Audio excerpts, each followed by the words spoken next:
Good morning ছাত্ৰ ছাত্ৰীসকল আজি আমি ক্লাছ 3 মেথছৰ চেপ্টাৰ 2 আলোচনা কৰো আহা চেপ্টাৰ 2 নাম হৈছে আকৃতি এইবাৰ স্বাধীনতা দিৱসত অনামিকাহঁতৰ বিদ্যালয়ত ভেকচন প্ৰতিযোগিতা অনুষ্ঠিত হ'ব পূজা বাইদেৱে পঞ্চম শ্ৰেণীৰ শিক্ষাৰ্থীসকলক কিছুমান মুখা প্ৰস্তুত কৰি আনিবলৈ ক'লে অনামিকা ৰাজীবুল দৰ্শনা আৰু আব্ৰাহামে একেলগে হয় ঘৰতে মুখা প্ৰস্তুত কৰা কামত ব্যস্ত হ'ল এতিয়া স্বাধীনতা দিৱসত অনামিকাহঁতৰ বিদ্যালয়ত কি অনুষ্ঠিত হ'ব বুলি কোৱা হৈছে ভেকচন প্ৰতিযোগিতা অনুষ্ঠিত হ'ব বুলি কোৱা হৈছে হয় না এতিয়া পূজা বাইদেৱে পঞ্চম শ্ৰেণীৰ ছাত্ৰ ছাত্ৰীসকলক কি বুলি কৈছে কিছুমান মুখা প্ৰস্তুত কৰি আনিবলৈ কোৱা হৈছে হয় না অনামিকা ৰাজু দৰ্শন আৰু আব্ৰাহিমে একেলগে গুট খাই কি হৈছে ঘৰতে মুখা প্ৰস্তুত কৰিবলৈ ব্যস্ত হ'ল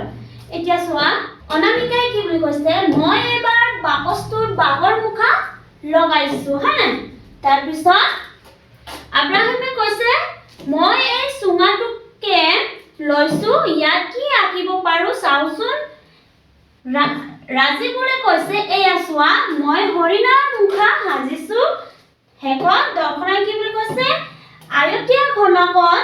মই গড়ৰ মুখা লগাই দিছো চোৱা এইখিনি সিহঁতে নিজে ঘৰত প্ৰস্তুত কৰা মুখাসমূহ এতিয়া চিন্তা কৰি কোৱা প্ৰথম প্ৰশ্ন হৈছে অনামিকাৰ হাতত থকা বাকচটো কি আকৃতি অনামিকাৰ হাতত আমি দেখিবলৈ পাইছিলো যে ঘনক আকৃতিৰ বাকচ হয় নাই ঘনক আকৃতিৰ বাকচ খ নম্বৰত দি আছে ৰাজীবুলে হৰিণাৰ মুখা সাজিবলৈ কোনটো আকৃতি ব্যৱহাৰ কৰিছে ৰাজীবুলে শংকু আকৃতি ব্যৱহাৰ কৰিছে হয় নাই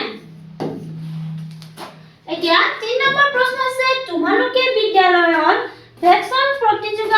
প্ৰতিযোগিতাত কিহৰ ভাও লোৱা এতিয়া তোমালোকে সকলোৱে নিজৰ নিজৰ ভাওসমূহ লিখি ললে হ'ল এতিয়া চোৱা ঘ নম্বৰ দি আছে চুঙা আকৃতিত কিহৰ মুখা সাজিব পাৰি চুঙা আকৃতিত সাপৰ মুখাও সাজিব পাৰি সাপৰ মুখা সাজিব পাৰি এতিয়া চোৱা সকলোখিনি দেখি নাপাব বুলি মই সৰু কৰি দিছো প্ৰশ্ন দিয়া আছে তলৰ বস্তুবোৰ ত্ৰিমাত্ৰিক আকৃতিৰ লগত আঁচ টানি মিলোৱা ইয়াত কিছুমান বস্তু দিয়া হৈছে হয় না যেনে আয়তীয়া ঘনক গোলক চুঙা আকৃতি শংকু আৰু কি দিয়া হৈছে ঘনক এতিয়া চোৱা আমি সকলো কি কৰিম আঁচ টানি লম এয়া বল হৈছে গোলক আৰু পৃথিৱী হৈছে গোলক হয় নাই এতিয়া চোৱা ইয়াত কি দিয়া আছে বাহি হয় নাই বাহি কি আকৃতি হ'ব চুঙা আকৃতি আৰু তৃতীয় দিয়া আছে কিতাপ হ'ব আয়তীয়া ঘনক আৰু গ্লাছ দিয়া হৈছে গ্লাছ হ'ব চুঙা আকৃতি আৰু আইসক্ৰীম হ'ব শংকু আকৃতি হয় নাই এতিয়া চোৱা এয়া বাৰ্থডে কেক হয় নাই বাৰ্থডে পিন্ধা টুপি হ'ব শংকু আকৃতি আৰু ইটা হ'ব আয়তীয়া ঘনক লুডু গুটি হ'ব ঘনক আৰু ঢোল হ'ব চুঙা আকৃতি হয় নাই মনত পেলাও আহা ইয়াত চোৱা এটা আয়তীয়া ঘনকৰ কি দিয়া আছে ছবি দিয়া আছে হয় নাই ইয়াত চোৱা চুক কাক আৰু তল বা পিঠি এতিয়া আমাক ইয়াত কিছুমান প্ৰশ্ন দিয়া হৈছে এতিয়া চোৱা আমাক ইয়াত কিছুমান আকৃতি দিয়া হৈছে এয়া হৈছে আয়তীয় ঘনক আয়তীয় ঘনকৰ কাষৰ সংখ্যা হ'ব 12টা চুকৰ সংখ্যা হ'ব 8টা আৰু তল বা পিঠিৰ সংখ্যা হ'ব 6খন হয় না আৰু 2 নম্বৰত দিয়া আছে গোলক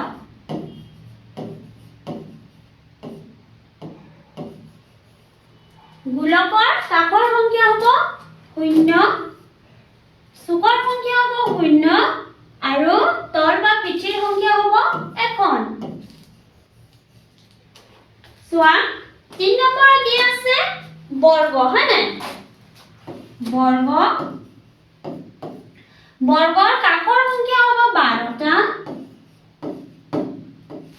আৰু চুকৰ সংখ্যা হ'ব 8টা তল বা পিঠিৰ সংখ্যা হ'ব 6খন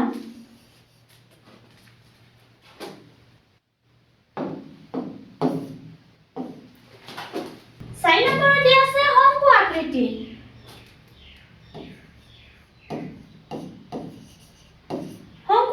শংকু আকৃতিৰ কাষৰ সংখ্যা হ'ব 1 এটা চুকৰ সংখ্যা হ'ব 1টা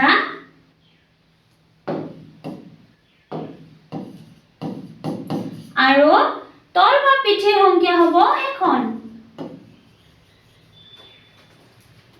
শেষত দিয়া আছে চুঙা আকৃতি আকৃতিৰ কাষৰ সংখ্যা হ'ব 2টা চুকৰ সংখ্যা হ'ব 0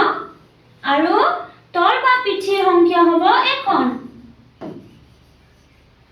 এয়া হৈছে আমাৰ আকৃতি আৰু কাষৰ চুকৰ তল বা পিঠিৰ সংখ্যাসমূহ চোৱা খেলো আহা কেইটামান একে জোখৰ একটীয়া মুদ্ৰা আৰু কেইপাতমান সমান জোখৰ খাৰু লোৱা এতিয়া মুদ্ৰা কেইটা এটাৰ ওপৰত আন এটা থোৱা একেদৰে সৰু কেইপাতৰ এপাতৰ ওপৰত আন এপাত থোৱা কি দেখিলা এয়া চোৱা আমি কি কৰিছো এটাৰ ওপৰত আন এটা এটকীয়া মুদ্ৰা দিছো হয় না আৰু এপাত খাৰুৰ ওপৰত আন এপাত খাৰু এতিয়া আমি কি দেখিলো চোৱা আকৃতি দুটাৰ মাজত কি পাৰ্থক্য আছে বাৰু মন কৰাচোন এটা মুদ্ৰাৰ ওপৰত আন এটা মুদ্ৰা থলে দুটা চুঙা আকৃতি গঠন হয় হয় না চোৱা দুটা চুঙা আকৃতি গঠন হয় বুলি কোৱা হৈছে আৰু আনহাতে এপাত খাৰুৰ ওপৰত আন এপাত খাৰু থলে কুপুলা চুঙা আকৃতি গঠন হ'ব এয়া কি বুলি কোৱা হৈছে কুপুলা চুঙা আকৃতি বুলি কোৱা হৈছে চোৱা ত্ৰিমাত্ৰী আৰু দ্বিমাত্ৰী আকৃতিৰ সম্পৰ্ক চিত্ৰত দেখুৱাৰ দৰে আকৃতি আকো আহা এয়া চোৱা চিত্ৰত আয়তীয়া ঘনক দেখুৱা হৈছে হয় নাই ইয়াত ধুনীয়াকৈ আঁকি দিয়া হৈছে তোমালোকে চৰাই বাকচ ইত্যাদিৰ পৰাও আঁকিব পাৰা স্কেলৰ পৰাও ধুনীয়াকৈ আঁকিব পাৰা দ্বিতীয় দিয়া হৈছে লুডু গুটি হয় নাই লুডু গুটিৰ পৰা আমি কি আঁকিব পাৰো ঘনক আঁকিব পাৰো হয় নাই চোৱা ধুনীয়াকৈ লুডু গুটিৰ পৰা ঘনক আঁকা হৈছে আৰু তৃতীয় কি আছে মুদ্ৰা হয় নাই কইন্স আছে কইন্সৰ পৰা আমি কি আঁকিব পাৰো গোলক আঁকিব পাৰো এতিয়া চোৱা এনেদৰে আমি ত্ৰিমাত্ৰিক আকৃতিৰ পৰা দ্বিমাত্ৰিক আকৃতি আঁকিব পাৰো এতিয়া তোমাৰ বহীত খাৰু এপাত আৰু ৰবৰ এটুকুৰা লৈ ওপৰত দেখুৱাৰ দৰে আঁকি চোৱা এইখিনি তোমালোকে খাৰু আৰু ৰবৰৰ সহায়ত নিজৰ বহীত ধুনীয়াকৈ আঁকি ল'বা এতিয়া চোৱা প্ৰশ্ন দিয়া আছে হিপিটিক আকাৰৰ ধৰণে দ্বিমাত্ৰিক আকৃতি পাবলৈ আমি কেনে ধৰণৰ বস্তু ব্যৱহাৰ কৰিব পাৰো লিখা এতিয়া চোৱা আকৃতি দিয়া হৈছে হয় নাই মুদ্ৰা আমি মুদ্ৰাৰ পৰাও গোলক আঁকিব পাৰো আৰু কিহৰ পৰা আঁকিব পাৰো খাৰু আৰু প্লেটৰ পৰাও আমি আঁকিব পাৰো প্লেট হয় নাই আৰু টেমাৰ ঢাকনিৰ পৰাও আমি আঁকিব পাৰো ইত্যাদি এতিয়া চোৱা 2 নম্বৰ দিয়া আছে ঘনক পাকতি হয় না এইখিনি আমি কিহৰ পৰা আঁকিব পাৰো লুডু গুটিৰ পৰা আঁকিব পাৰো আৰু কেৰম বোৰ্ড ইত্যাদি কিয়নো কেৰম বোৰ্ডটো কিহৰ নিচিনা হয় ঘনকৰ নিচিনা 2 নম্বৰ চোৱা দিয়া চলাই বাকচ এয়া হৈছে আয়তীয়া ঘনক দিয়া চলাই বাকচ এইখিনি আমি কিহেৰে আঁকিব পাৰো ৰবৰ আৰু কিহেৰে আঁকিব পাৰো ৰবৰ আৰু ইটা ইত্যাদিৰে আঁকিব পাৰো তৃতীয় দিয়া হৈছে ত্ৰিভুজ হয় না প্ৰিজম ত্ৰিভুজ আমি কিহেৰে আঁকিব পাৰো হেংগাৰ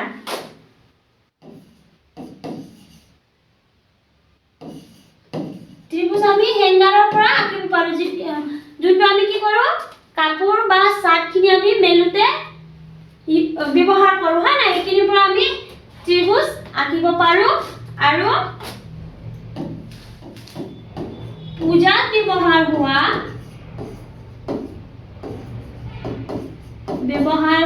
ৰঙীন কাগজ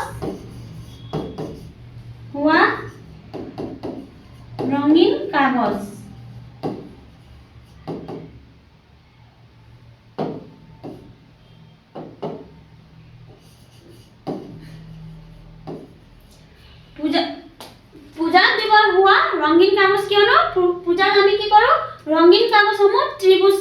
ত্ৰিভুজ আকৃতি কাটো হয় নাই সেইখিনিৰ পৰা আমি কি কৰিব পাৰোঁ ত্ৰিভুজ আঁকিব পাৰোঁ এতিয়া চোৱা প্ৰশ্ন দিয়া আছে তলত দিয়া দ্বিমাত্ৰিক আকৃতি কেইটাৰ চুক কাষ চিহ্নিত কৰি তালিকাখন পূৰ কৰোঁ আহা আমাক দিয়া আছে আকৃতিৰ নাম কাষৰ সংখ্যা আৰু চুকৰ সংখ্যা প্ৰথমে দিয়া আছে চুক কাষ বৰ্গ হয় নাই আকৃতিটোৰ নাম হৈছে বৰ্গ দ্বিতীয় দিয়া আছে আয়তৰ কাষৰ সংখ্যা আৰু চোৱা ঠিক একেদৰে কাষ আৰু চুক এয়াও ঠিক একে হ'ব কাষৰ সংখ্যা হ'ব 4 আৰু চুকৰ সংখ্যা হ'ব 4 3 নম্বৰত দিয়া হৈছে বৃত্তৰ কাষৰ সংখ্যা হ'ব 0 আৰু চুকৰ সংখ্যা হ'ব 0 3 নম্বৰত দিয়া হৈছে ত্ৰিভুজ 3 নম্বৰত ত্ৰিভুজ দিয়া হৈছে ত্ৰিভুজৰ চোৱা এয়া হৈছে ত্ৰিভুজৰ কাষৰ সংখ্যা হ'ব 3 আৰু চুকৰ সংখ্যা হ'ব 3 চোৱা প্ৰশ্ন দিয়া আছে ছবিটোত থকা বিন্দুবোৰ সংযোগ কৰি নিৰ্দেশনা অনুসৰি ৰং কৰোঁ আহা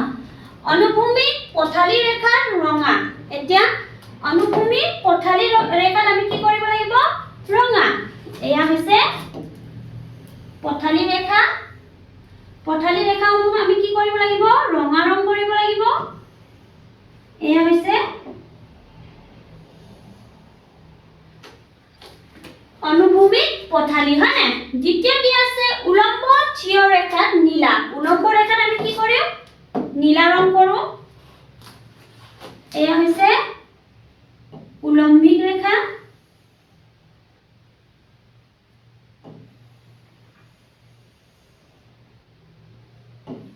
এয়া উলম্বিক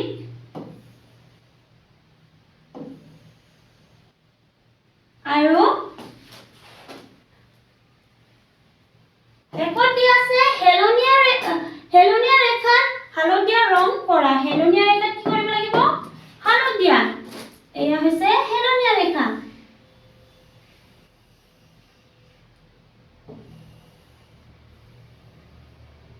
সৰি হেতু মই পাহৰিলো এটো আমি কি কৰিব লাগিব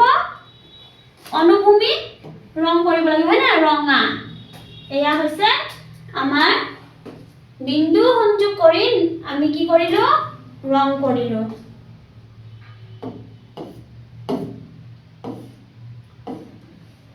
এতিয়া চোৱা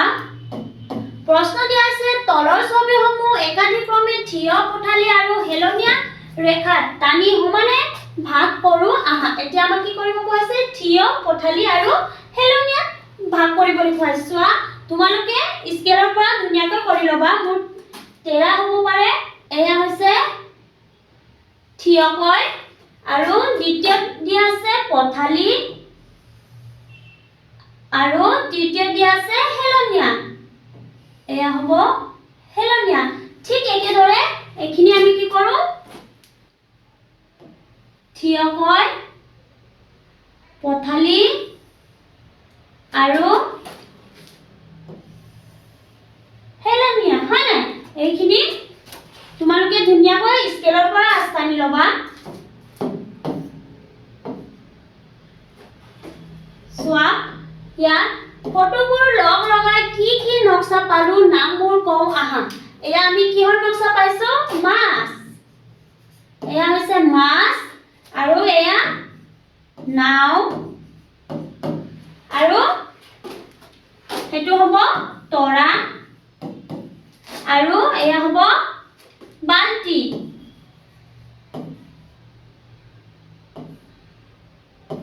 এয়া হ'ব বাল্টি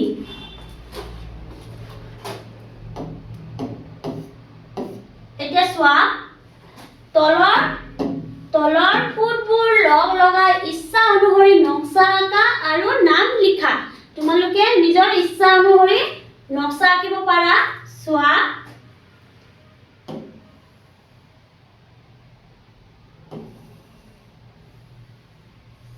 এয়া হৈছে বৰ্গ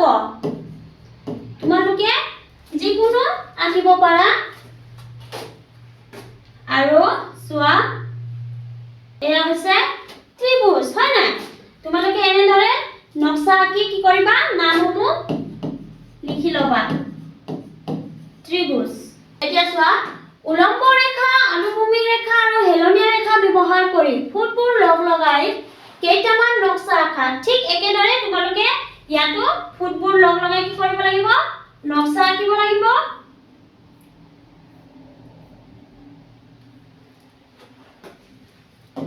এতিয়া চোৱা তলত দিয়া আঁচসমূহ সহায়ত আয়তবোৰ সম্পূৰ্ণ কৰা এতিয়া আমাক কি কৰিব কৈছে ইয়াত কিছুমান আঁচ টানি দিয়া আছে হয় নাই সেইখিনি আমি কি কৰিব লাগিব আয়তবোৰ সম্পূৰ্ণ কৰিব লাগিব চোৱা এয়া হৈছে আৰু এনেদৰে আঁচ টানি তোমালোকে ধুনীয়াকৈ আয়তসমূহ কি কৰিবা পূৰ কৰি ল'বা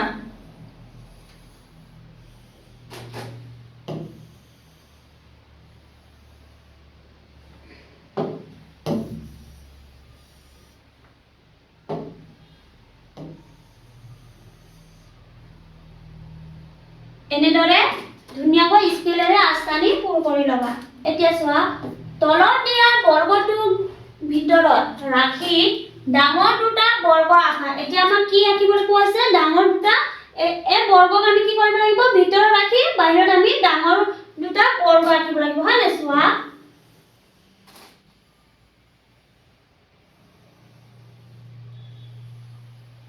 এয়া হৈছে এখন বৰ্গ আৰু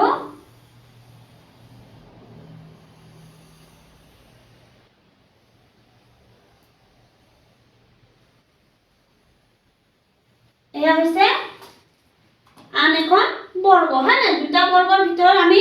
এয়া সৰু বৰ্গক দুটা বৰ্গৰ ভিতৰত ৰাখিলো তোমালোকে স্কেলেৰে ধুনীয়াকৈ আঁচ টানি ল'বা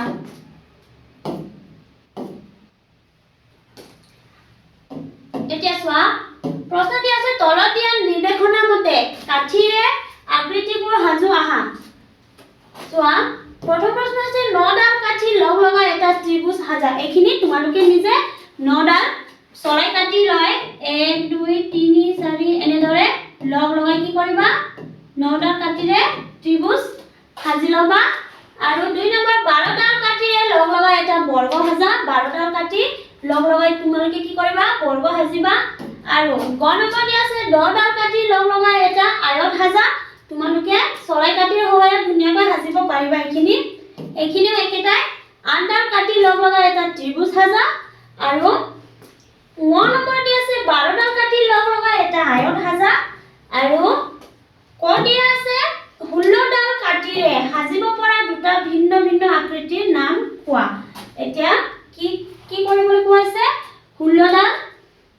কাঠিৰে সাজিব পৰা দুটা ভিন্ন ভিন্ন আকৃতিৰ নাম হয় না ক নম্বৰ দিয়া আছে 16 ডাল কাঠিৰে সাজিব পৰা দুটা ভিন্ন আকৃতিৰ নাম কোৱা 16 ডালেৰে সাজিব পৰা দুটা ভিন্ন আকৃতিৰ নাম হ'ল বৰ্গ আৰু আয়ত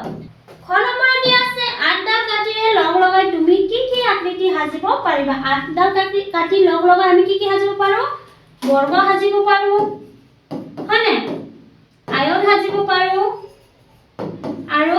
ত্ৰিভুজ সাজিব পাৰো কিয়নো এয়া চোৱা 3 3 2 এনেদৰে লগ লগাই আমি কি কৰিব পাৰো ত্ৰিভুজ সাজিব পাৰো কেলো আহা কাঠিৰ সহায়ত তলত দিয়া ছবিৰ দৰে আকৃতি সাজু আহা ইয়াত আমাক কিছুমান ছবি দিয়া হৈছে হয় না সেইখিনিৰ দৰে আমি কি কৰিব লাগিব চৰাই কাঠিৰ সহায়ত আমি কিছুমান আকৃতি সাজিব লাগিব তোমালোকে ধুনীয়াকৈ সাজি চোৱা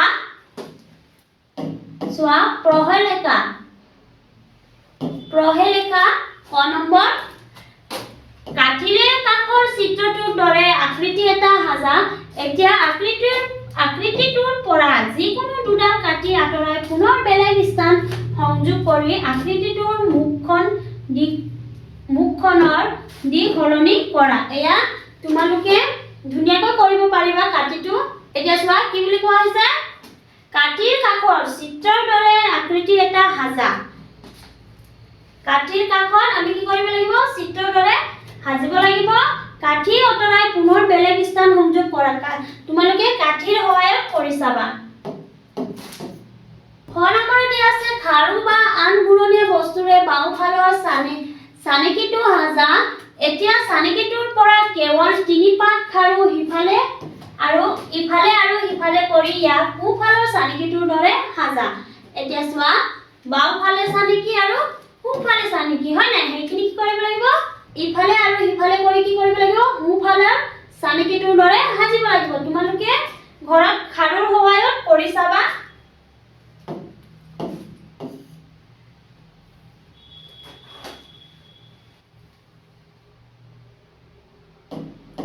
চোৱা কাগজৰে চুঙা সাজু আহা আয়তাকৃতিৰ কাগজ এখিলা লোৱা তাত ৰং দিয়া চিত্ৰত দেখুৱাৰ দৰে কাগজখনত ক খ গ লিখা 2 নম্বৰটি আছে কাগজখিলা এনেদৰে মেৰিয়াই ধৰা যাতে ক খ গৰ লগত আৰু খ গৰ লগত লাগি থাকে চোৱা এয়া হৈছে চিত্ৰ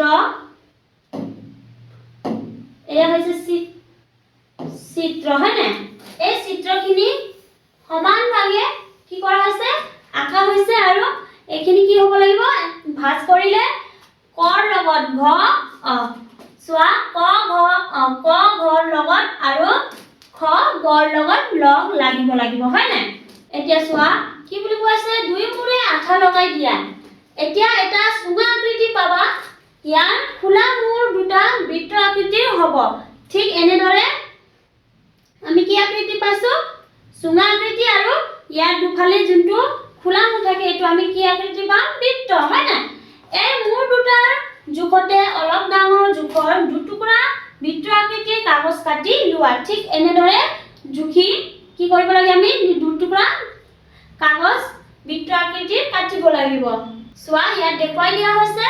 বৃত্তাকৃতিৰ কাগজ দুখিলা চুঙাৰ দুইটা মূৰৰ আঠাৰে লগাই দিয়া এয়া চোৱা চুঙাৰ দুইটা মূৰে আঠাৰে লগাই দিয়া হৈছে তুমি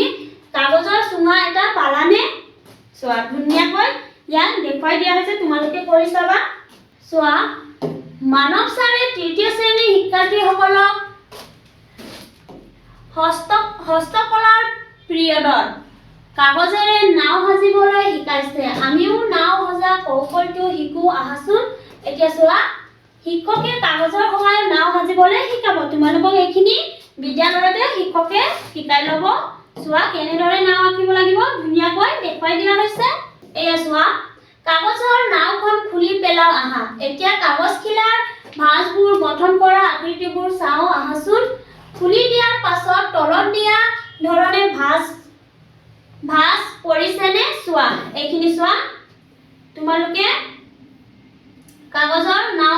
নাওখন খুলিলে মানে এনেদৰে ভাঁজ পাবা এতিয়া চোৱা ওপৰৰ আকৃতিসমূহ যিকোনো এটা আয়ত ৰঙা ৰং এটা বৰ্গত নীলা ৰং আৰু এটা ত্ৰিভুজত হালধীয়া ৰং কৰা এইখিনি তোমালোকে চোৱা ইয়াত পাবা আয়ত বৰ্গ আৰু ত্ৰিভুজ এয়া হৈছে ত্ৰিভুজ আৰু এয়া হ'ব আয়ত হয় না আৰু বৰ্গ এয়া হ'ব বৰ্গ তোমালোকে ধুনীয়াকৈ বহিত ৰং কৰি ল'বা এতিয়া চোৱা 10 গ্ৰাম প্ৰথমতে আছে 10 গ্ৰাম হ'ল চীন দেশৰ পুৰণি হাতৰ য'ত এটা বৰ্গত 5 বা 7টা বিভিন্ন আকৃতিৰ টুকুৰা পোৱা যায়। 2 নম্বৰত দিয়া আছে 10 গ্ৰামৰ টুকুৰাবোৰ কাটি উলিয়াই বিভিন্ন ধৰণে লগ লগাই কিছুমান আমোদজনক নমুনা সাজিব পাৰি। চোৱা 10 গ্ৰাম সাজু আহা। জ্যেষ্ঠজনৰ সহায় লৈ প্ৰথমতে আছে চিত্ৰ 1, চিত্ৰ 2 আৰু চিত্ৰ 3। দেখুৱাৰ দৰে এখন বৰ্গাকাৰ কাগজ লৈ মাজেৰে দুবাৰকৈ ভাঁজ কৰি লোৱা হ'ল। এইখিনি তোমালোকে ধুনীয়াকৈ শিকিব পাৰিবা ইয়াৰ পৰা। চোৱা এখিলা কাগজ লোৱা হৈছে আৰু দ্বিতীয়ত কি কৰিছে কাগজখিনি ভাঁজ কৰিছে, হয় নাই? এয়া চোৱা দ্বিতীয় দীঘলকৈ ভাঁজ কৰিছে আৰু তৃতীয় সৰুকৈ ভাঁজ কৰিলে আমি কি পাম? চাৰিচুকীয়া ভাঁজ হোৱা দেখা পাম, হয় নাই? চোৱা চিত্ৰ 4 দেখুৱাৰ দৰে ভাঁজ পৰা চুকবোৰত একোটাকৈ ফুট দি লোৱা। 2 নম্বৰ দি আছে এতিয়া চিত্ৰ 5ত দেখুৱাৰ দৰে আঁচ টানি 5টা আকৃতি সাজি লোৱা আৰু আকৃতি কেইটা ৰং কৰা। এইখিনি তোমালোকে চোৱা ইয়াত ফুট ধুনীয়াকৈ ফুট দিয়া হৈছে। এনেদৰে ফুট ল'বা আৰু এনেদৰে ভাগ কৰি ল'বা। চোৱা আমি কি পালো? বৰ্গ পালো, আয়ত পালো, ত্ৰিভুজ পালো, হয় নাই? এতিয়া চোৱা এতিয়া চিত্ৰ 6 দেখুৱাৰ দৰে অংককেইটা কাটি উলিওৱা। এইখিনি তোমালোকে ধুনীয়াকৈ ঘৰত কৰিবা। ছাত্ৰ ছাত্ৰীসকল আজিৰ ক্লাছ আমি ইয়াতে সামৰণি মাৰিছো। ধন্যবাদ।